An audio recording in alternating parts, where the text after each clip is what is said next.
So today we are going to discuss about homophones. What is homophones? First of all इसकी definition को देखते हैं. Homophones are words, यानी homophones ऐसे अल्फाज हैं जो that sounds the same, जो कि एक जैसे sound करते हैं, यानी जो pronunciate एक जैसे करते हैं, but have different meanings. लेकिन उनके मायने जो होते हैं वो मुख्तलिफ होते हैं and are spelled differently. और जो उनके spelling होती हैं वो भी अलग होती हैं, मुख्तलिफ होती हैं. तो इन अल्फाज को आप पेयर्स ऑफ वर्ड्स भी कह सकते हैं, यानी दो ऐसे अल्फाज जिसको आप सेम प्रोनाउंसिएट करेंगे, सेम तरीके से कहेंगे, लेकिन उनकी मीनिंग्स भी अलग होंगी, डिफरेंट होंगी और उनके मायने भी डिफरेंट होंगे. इन अल्फाज को आप क्या कह सकते हैं? इन अल्फाज को आप होमोफोन्स भी कह सकते हैं, पेयर्स ऑफ वर्ड्स भी कह सकते हैं. आज हम पेयर्स ऑफ वर्ड्स देखेंगे, उसके साथ उसकी उर्दू मीनिंग्स को भी देखेंगे. Let's move ahead. अस्सलामुअलैकुम friends, I am Natasha Usman and you are listening to me from Treasures of Knowledge. Friends, अगर अभी तक आपने ट्रेजर्स ऑफ नॉलेज के पेज को सब्सक्राइब नहीं किया है तो काइंडली सब्सक्राइब कर दीजिए और साथ ही बेल आइकन को भी प्रेस कर दीजिएगा ताकि आने वाली वीडियो की नोटिफिकेशन आपको मिलती रहे. पेयर्स ऑफ वर्ड्स में फर्स्ट मैंने जो चार्ट बनाया हुआ है इसमें होमोफोन्स के वर्ड आ रहे हैं, फिर उर्दू मीनिंग्स आ रही हैं, फिर होमोफोन से उसके बाद उर्दू मीनिंग्स हैं. तो यहाँ पे ये देखें, जैसे अलाउड है, अलाउड इजाजत. अलाउड की क्या मीनिंग है? इजाजत. ALLOWED. ये इसकी स्पेलिंग डिफरेंट है, लेकिन इसका जो दूसरा होमोफोन आया है उसको भी हम क्या कहेंगे? उसको भी हम अलाउड ही पढ़ेंगे, लेकिन इसका क्या मीनिंग है? बुलंद या आवाज बुलंद. तो यहाँ पे आपको समझ आया होगा कि इसको प्रोनाउंसिएट तो सेम किया जा रहा है, इसको भी अलाउड पढ़ रहे हैं, इसको भी अलाउड कर रहे हैं, लेकिन दोनों की स्पेलिंग भी डिफरेंट है और दोनों की मीनिंग भी डिफरेंट है. इस वाले अलाउड की क्या मीनिंग है? ALLOWED. अलाउड की क्या मीनिंग है? इजाजत. और ALOUD अलाउड की क्या मीनिंग है? बुलंद या फिर आवाज बुलंद. इसी तरह जैसे आंट. अब यहाँ पे आंट जो है वो चींटी को भी कहा जाता है, आंट, लेकिन आप इसी का होमोफोन देखते हैं, आंट, AUNT, आंट. दोनों को प्रोनाउंसिएट सेम किया जा रहा है मगर इनकी मीनिंग क्या है? डिफरेंट है. एक आंट का क्या मतलब है? चींटी. एक आंट का क्या मतलब है? खाला. तो यहाँ पे आपको खाली ये देखना है कि स्पेलिंग क्या है ताकि आपको जो है वो मीनिंग में आसानी हो, क्योंकि कभी कभी मैंने आंट कहा, अब आप चींटी समझे और कोई जो है वो खाला समझे, तो ये क्या है? ये सेम वर्ड हैं मगर प्रोनाउंसिएट सेम हो रहे हैं मगर स्पेलिंग और मीनिंग बिल्कुल डिफरेंट है. इसी तरह एट. एट यानी खाया. एट यानी खाया. ATE. एट यानी खाया. और दूसरा एट EIGHT. एट यानी 8. ये नंबर वाला 8. अच्छा, इस तरह आगे आते हैं. एसेंट. एसेंट यानी लहजा. ACCENT, लहजा. दूसरा एसेंट, ASCENT, एसेंट. दोनों को पढ़ा सेम जा रहा है, प्रोनाउंसिएट जो है सेम किया जा रहा है, मगर मीनिंग क्या है? डिफरेंट. एक एसेंट का मतलब लहजा, दूसरे एसेंट का मतलब चढ़ाई. ACCENT एसेंट यानी लहजा. ASCENT एसेंट यानी चढ़ाई. एडवाइस यानी नसीहत. ADVICE वाला एडवाइस की क्या मीनिंग है? नसीहत. इसी तरह दूसरा एडवाइस देखते हैं, ADVISE. तो इसका क्या मीनिंग हो गया? तजवीज. मीनिंग अलग है, प्रोनाउंसिएट सेम हो रहा है, स्पेलिंग भी डिफरेंट है. एडवाइस, एडवाइस, लेकिन क्या है? एक VIC है और एक VISE है. एक नसीहत है, एक तजवीज है. अब यहाँ पे ये देखें, एडिशन. एडिशन यानी इजाफा. ADDITION. एडिशन यानी इजाफा. अब यहाँ पे दूसरा क्या है? इसका होमोफोन एडिशन यानी अशात. कोई चीज शाया हो, ये एडिशन. EDITION. तो प्रोनाउंसिएट तो सेम हो रहा है मगर क्या है? स्पेलिंग भी डिफरेंट है और मीनिंग भी डिफरेंट है. एक एडिशन यानी इजाफा, दूसरा एडिशन यानी अशात. एक्सेप्ट. एक्सेप्ट यानी कबूल करना. एक्सेप्ट. ACCEPT. एक्सेप्ट यानी कबूल करना. एक्सेप्ट. AXCEPT. एक्सेप्ट यानी सिवाय. एक एक्सेप्ट कबूल करना, एक एक्सेप्ट सिवाय. अफेक्ट यानी असर डालना. अफेक्ट यानी असर डालना. AFFECT. अफेक्ट यानी असर डालना. दूसरा क्या है homophones? Affect. EFFECT. Pronunciate same हो रहा है मगर स्पेलिंग डिफरेंट है, मीनिंग डिफरेंट है. इसका क्या मीनिंग है? असरात. बेयर यानी शराब. BEER. बेयर यानी शराब. इसी तरह इसका दूसरा देखते हैं, बेयर. BIER. बेयर. बेयर यानी ताबूत. पढ़ा सेम जा रहा है, प्रोनाउंसिएट सेम हो रहा है, मीनिंग डिफरेंट है, स्पेलिंग डिफरेंट है. Beer, BEER. बेयर वाला मीनिंग क्या है? शराब. BIER वाला यानी ताबूत. बीट. चुकंदर. बीट यानी चुकंदर। अब यहाँ पे ये देखें कि इसको भी बीट पढ़ रहे हैं, इसको भी बीट करें, लेकिन क्या है कि एक बीट का मतलब है मारना, एक बीट का मतलब है चुकंदर। BEET बीट वाला का क्या मीनिंग है? चुकंदर। BEAT बीट का क्या मीनिंग है? मारना। बीट चुकंदर, बीट मारना। यहाँ पर अब दूसरा वर्ड देखते हैं, बर्थ। बर्थ यानी पैदाइश, BIRTH, बर्थ यानी पैदाइश। अब दूसरे यहाँ पे क्या लिखा हुआ है? बर्थ। बर्थ यानी रियल में सोने की जगह। प्रोनाउंसिएट सेम हो रहा है, कभी कभी कंफ्यूज भी बंदा हो सकता है कि देखिए मैंने बोला बर्थ, अब मेरा मकसद है पैदाइश, लेकिन अगला बंदा बर्थ समझ रहा है, रेल में सोने की जगह, तो प्रोनाउंसिएट सेम है, मगर क्या है, स्पेलिंग भी डिफरेंट है और मीनिंग भी डिफरेंट है। BERTH वाले बर्थ का मीनिंग है रेल में सोने की जगह। बाय, बाय यानी खरीदना, और जब हम किसी को खुदा हाफिज कहते हैं तब भी हम बाय ही कहते हैं, स्पेलिंग डिफरेंट है। BUY बाय यानी खरीदना, BYE बाय यानी खुदा हाफिज।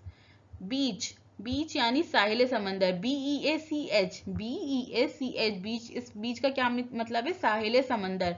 BEECH बीच, BEECH बीच, इस बीच का क्या मतलब है? दरमियान। खाली क्या फर्क आ रहा है कि एक में BEA आ रहा है, दूसरे में BEE आ रहा है, तो दोनों को सेम प्रोनाउंसिएट किया गया है, बीच, बीच, लेकिन एक बीच जो है BEA वाला, उसका मीनिंग है साहिल समंदर, BEE वाला दरमियान। बेटर, BEETER, बेटर यानी बेहतर, BETTER, बेटर यानी बेहतर। BETTOR, बेटर, शर्त लगाने वाला। प्रोनाउंसिएट सेम हो रहा है, डिफरेंट मीनिंग है, डिफरेंट स्पेलिंग में सिर्फ एक छोटी सी चेंजेस है कि यहाँ पे ER आ रहा है, यहाँ पे OR आ रहा है। एक वर्ड चेंज होने से भी आपके जो मीनिंग है वो बिल्कुल डिफरेंट हो जा रही है, सिर्फ एक सिंगल वर्ड चेंज हुआ है कि बेटर में एक में ER आया है, BETTER, दूसरे में BETTOR आया है। ER वाला बेटर यानी बेहतर, और OR वाला बेटर यानी शर्त लगाने वाला। इसी तरह ब्लू, BLUE, ब्लू, ब्लू यानी नीला, ब्लू यानी नीला कलर, जो आपका कलर होता है उसको हम ब्लू पढ़ते हैं ना, ब्लू यानी नीला। एक और ब्लू देखते हैं, BLEW, ब्लू यानी उड़ा दिया या फूका, उड़ा दिया, या फिर उसका क्या मीनिंग होता है दूसरा? फूका। तो प्रोनाउंसिएट सेम हुआ है, ब्लू, ब्लू, लेकिन एक ब्लू का मतलब है नीला, एक ब्लू का मतलब है उड़ा दिया या फिर फूका। अब आ जाते हैं सेल। सेल यानी हुजरा या फिर खलिए को भी कहेंगे। अब इसी तरह सेल यानी बेचना, सिर्फ एक सिंगल वर्ड का फर्क आ रहा है, ये CELL सेल है यानी हुजरा या फिर खलिया, और ये SELL सेल है। पढ़ा भी सेम जा रहा है, सिर्फ स्पेलिंग में भी एक सिंगल वर्ड का डिफरेंस है, लेकिन क्या है कि पूरा मीनिंग ही चेंज हो गया, पूरा मीनिंग ही इसका तब्दील हो गया। इस सेल का मतलब है हुजरा, और SELL वाली सेल का क्या मतलब है? बेचना, यानी कोई चीज बेची। चेक, CHECK, चेक, चेक यानी जांच पड़ताल करना। हम कभी कहते हैं ना कि चेक करो, तो CHECK वाला चेक का क्या मीनिंग है? जांच पड़ताल करना। और इसी तरह चेक, CHEQUE, चेक यानी चेक, जो बैंक में चेक ड्राफ्ट दिए जाते हैं वो चेक। पढ़ा दोनों को सेम जा रहा है, प्रोनाउंसिएट सेम हो रही है, मगर मीनिंग डिफरेंट है, स्पेलिंग डिफरेंट है। कोर्स, COARSE, कोर्स यानी मोटा, COARSE, कोर्स यानी मोटा। अब इसी का दूसरा देखते हैं, कोर्स, COURSE, कोर्स यानी कोर्स या फिर नसब, जो बुक्स होती हैं हमारी, कोर्स। तो प्रोनाउंसिएट सेम हो रहा है, कोर्स, कोर्स, लेकिन मीनिंग क्या आ रही है? एक COARSE, कोर्स, जिसका मीनिंग क्या है? मोटा, एक COURSE, कोर्स, जिसका मीनिंग है कोर्स या फिर नसब।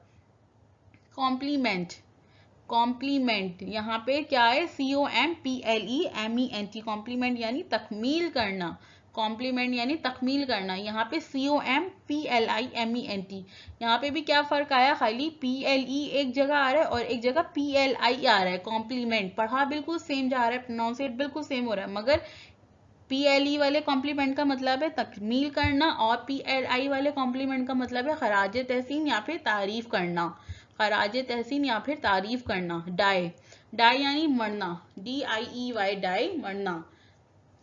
इसी तरह डाई, DYE, डाई यानी रंगना। एक वर्ड से पूरा जुमला आपका, पूरा मीनिंग आपका बिल्कुल चेंज हो गया। DIE, डाई यानी मरना, DYE यानी रंगना, सिर्फ एक आई की जगह यहाँ पे Y लग गया है, पूरा मीनिंग आपका चेंज हो गया। अब यहाँ पे देखते हैं डेयर, डेयर यानी अजीज, डेयर यानी अजीज। यहाँ पे क्या है? DEER, डेयर यानी हिरन, बिल्कुल ही मीनिंग जो है चेंज होगा। एक डेयर का क्या मतलब है? DEAR, डेयर यानी अजीज, एक डेयर का क्या मतलब है? हिरन। एक वर्ड खाली चेंज होने से पूरी मीनिंग चेंज हो रहा जा रही है, पूरी मीनिंग डिफरेंट हो जा रही है। फीट, FEAT फीट यानी कारनामा या करतब, FEAT फीट यानी कारनामा या फिर करतब। FEET फीट यानी पाँव, FEE फीट यानी पाँव। प्रोनाउंसिएट सेम हो रहा है, मीनिंग डिफरेंट, स्पेलिंग में एक सिंगल डिफरेंट चेंज हो रहा है। FEE आ रहा है एक जगह FEAT आ रहा है। फ्लायर, उड़ने वाला या उड़ना, FLIER वाले फ्लायर का क्या मतलब है? उड़ने वाला, उड़ाने वाला या फिर उड़ना। और इसी तरह FLYER यानी तैयार, FLYER फ्लायर तैयार। फेंट, फेंट यानी बेहुदा, FEINT फेंट यानी बेहुदा। और इसका दूसरा होमोफोन्स देखते हैं। फेंट, FAINT फेंट यानी बेहोश, FEINT फेंट बेहुदा, FAINT फेंट बेहोश। फेंट, फेंट, मगर मीनिंग डिफरेंट है। एक का मीनिंग क्या है? बेहुदा, FEINT वाले का, और FAINT वाले का क्या है? बेहोश। फॉर, FORE फोर यानी सामने आना या फिर पेश होना, FORE फोर यानी सामने आना या फिर पेश होना। इसी तरह FOUR फोर यानी चार, जो नंबर्स हमारे होते हैं FOUR फोर यानी चार, लेकिन प्रोनाउंसिएट सेम हो रहा है, बस स्पेलिंग आपकी क्या है? डिफरेंट है। नेक्स्ट देखते हैं फेयर, फेयर यानी कराया, FARE फेयर यानी कराया। दूसरा क्या है? FAIR फेयर यानी उजला, साफ सुथरा। FARE फेयर का क्या मतलब है? कराया। FAIR फेयर का क्या मतलब है? उजला। प्रोनाउंसिएट सेम हुआ, फेयर फेयर, कोई डिफरेंस नहीं है। मैं अगर चाहूं तो मुझे कहना है कराया, लेकिन आपने समझा फेयर, तो स्पेलिंग से आप जो है अपने सेंटेंस का मीनिंग पता चलेगा आपको वर्ड देख के कि अच्छा इसका क्या मतलब है, वरना प्रोनाउंसिएट तो सेम हो रहा है। मैंने कहा फेयर, मेरा कहने का मकसद था कराया, आपने फेयर समझा, उजला समझा, आपने साफ सुथरा समझा। ग्रेट, ग्रेट यानी जबरदस्त, ग्रेट यानी जबरदस्त। GREAT ग्रेट यानी जबरदस्त। GRATE ग्रेट यानी घिसना, GRATE ग्रेट मतलब घिसना, और GREAT ग्रेट यानी जबरदस्त। ग्रोन, GRON ग्रोन यानी करा या करहाना, ग्रोन करा या करहाना। GROAN ग्रोन, GROWN ग्रोन बढ़ा हुआ इजाफा, बढ़ा हुआ इजाफा। हेयर यानी बाल, HAIR वाले हेयर का क्या मीनिंग है? बाल। HARE हेयर यानी खरगोश। बिल्कुल ही मीनिंग चेंज हो गए। हेयर का मतलब बाल, एक हेयर का मतलब खरगोश, खाली क्या फर्क आ रहा है? HAIR HARE, प्रोनाउंसिएट सेम हो रहा है, मीनिंग डिफरेंट है। हील यानी जख्म भरना, हील HEAL हील, HEAL यानी हील मतलब क्या है? जख्म भरना। HEEL हील यानी एड़ी। हील, हील पढ़ा सेम जा रहा है, प्रोनाउंसिएट सेम हो रहा है, मगर स्पेलिंग क्या है? HEAL HEEL। HEAL वाले हील का क्या मतलब है? जख्म भरना। HEEL हील का क्या मतलब है? एड़ी। होल, HOLE होल यानी छेद, HOLE होल यानी छेद। WHOLE होल यानी कामिल, यानी मुकम्मल, पूरा। होल एक पढ़ा बिल्कुल सेम जा रहा है, खाली इसमें क्या है कि इसमें W लगा दिया, जो कि W साइलेंट है। उसको हम होल नहीं पढ़ेंगे, उसको हम होल ही पढ़ेंगे। HOLE होल, WHOLE होल, पढ़ा दोनों को सेम जा रहा है, मगर एक इसमें क्या हुआ? इसमें W का इजाफा हो गया। एक होल का मतलब है छेद, दूसरे होल का मतलब है कामिल, मुकम्मल। हायर, HIGHER हायर यानी आला, HIGHER यानी हायर, आला। HIRE हायर यानी कराया, किराए पर देना, किसी को जॉब किराए पे दे सकते हैं, घर भी दे सकते हैं। हायर किया तो आप क्या कहेंगे? या पैसे दे के हायर किया। HIRE हायर, किराए पे देना, और HIGHER हायर यानी आला। हर्ड, HEARD हर्ड सुनना, HEARD हर्ड सुनना। HERD हर्ड रेवड़, HEARD वाला हर्ड का क्या मीनिंग है? सुनना। HERD वाला हर्ड का क्या मीनिंग है? रेवड़। नाइट, रुस्तम, KNIGHT नाइट, इसमें के जो है साइलेंट होगा। के बहुत सारे ऐसे अल्फाबेट्स हैं, मैंने पहले भी बताया था कि जब हम उसको प्रोनाउंसिएट करते हैं तो हम के को साइलेंट ही रखते हैं। जैसे यहाँ पे हम इसको नाइट पढ़ेंगे, KNIGHT नाइट यानी रुस्तम, NIGHT नाइट यानी रात। नॉट, यहाँ पे भी के आपका साइलेंट है। नॉट यानी गिरा, KNOT नोट, नोट यानी गिरा, नोट NOT नोट नहीं। पढ़ा सेम जा रहा है, प्रोनाउंसिएट सेम है, मतलब मीनिंग डिफरेंट है। और यहाँ पे बाकायदा स्पेलिंग भी सेम है, खाली यहाँ पे जो के हम लगा रहे हैं वो भी साइलेंट है, चाहे वो नाइट में लग रहा हो KNIGHT नाइट में, या KNOT में नॉट में लग रहा हो। Next word is new, new यानी मालूम, के इसमें भी साइलेंट है, KNEW न्यू यानी मालूम। दूसरा वर्ड क्या आ जाता है, न्यू यानी नया, न्यू यानी नया। प्रोनाउंसिएट सेम है, मीनिंग डिफरेंट है, खाली इसमें के लग जा रहा है लेकिन के यहाँ पे साइलेंट पढ़ा जाएगा। के बहुत सारे वर्ड्स जो होते हैं वो साइलेंट होते हैं। नो यानी जानना, KNOW नो यानी जानना, NO नो यानी नहीं, नो यानी जानना, नो यानी नहीं, NO नो वाला नो नहीं, KNOW वाला नो जानना। लोन यानी तन्हा, लोन यानी तन्हा। LOAN वाला लोन क्या पढ़ेंगे, कर्ज। LONE लोन यानी तन्हा, LOAN लोन यानी कर्ज। प्रोनाउंसिएट सेम है, स्पेलिंग एंड मीनिंग डिफरेंट है। लेसन, LESSEN लेसन यानी कम या छोटा करना, LESSEN वाला लेसन यानी कम या छोटा करना। LESSON वाला लेसन सबक, लेसन कम या छोटा करना, लेसन सबक। लूज, LOSE लूज यानी खोना, LOSE लूज यानी खोना। LOOSE लूज यानी ढीला, LOOSE लूज यानी ढीला। उम्मीद करती हूँ गाइस आपको बिल्कुल सही एग्जैक्टली हर वर्ड को सही प्रोनाउंसिएट करना आया होगा, हर वर्ड के मीनिंग का आपने देखा होगा, प्रॉपर आपने पेयर्स ऑफ वर्ड्स को, होमोफोन्स को समझा होगा। मिलते हैं फिर एक और वीडियो के साथ। Thank you for watching. अगर चैनल को सब्सक्राइब नहीं करे तो please do subscribe my channel. अल्लाह हाफिज़, अपना बहुत ख्याल रखिएगा।